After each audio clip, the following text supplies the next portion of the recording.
Salut, aujourd'hui c'est jeudi et pour cette avant-dernière capsule quotidienne d'anatomie, je voudrais revenir sur un sujet un peu classique pour vous parler d'un élément qui est important pour le métabolisme humain. Aujourd'hui, je voudrais vous parler du sélénium.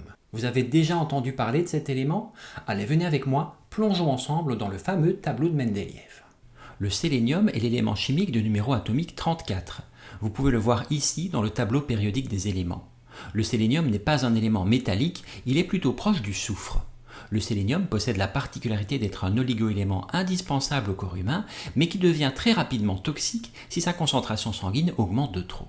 On trouve du sélénium principalement dans les œufs, dans les rognons, l'ail, le poisson et les mollusques. Les concentrations en sélénium des différents aliments n'ont pas en fait un grand intérêt, car l'absorption du sélénium au niveau du système digestif varie en fonction de la présence ou non de vitamine B9, de vitamine B12 et d'homocystéine. Et pour plus d'infos sur ces sujets, je vous renvoie à mes différentes capsules quotidiennes dans lesquelles je vous parle de ces vitamines. Le sélénium constitue des protéines particulières que l'on appelle les sélénoprotéines.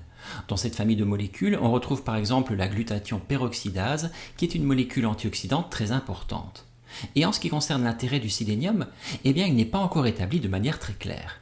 Certaines études signalent une diminution des maladies cardiovasculaires lorsque les patients se supplémentent en sélénium, mais ces études sont ensuite contrecarrées par d'autres.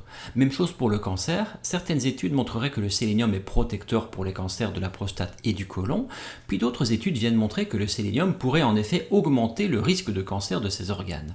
D'autres études menées sur des animaux montrent que la supplémentation en sélénium pourrait également augmenter le risque de diabète de type 2. Bon, quoi qu'il en soit, et comme d'habitude, je vous déconseille à chaque fois la consommation de compléments alimentaires sans savoir exactement ce que vous prenez.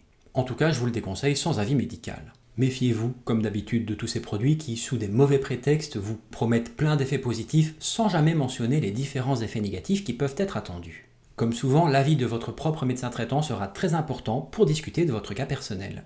J'espère avoir réussi à vous renseigner encore un peu mieux aujourd'hui et à ouvrir votre curiosité. Si c'est le cas, n'oubliez pas de vous abonner à la chaîne et de regarder les différentes capsules quotidiennes, il y en a déjà plus de 300 sur la chaîne. Passez une bonne soirée, on se retrouve dès demain pour une prochaine capsule quotidienne. Salut!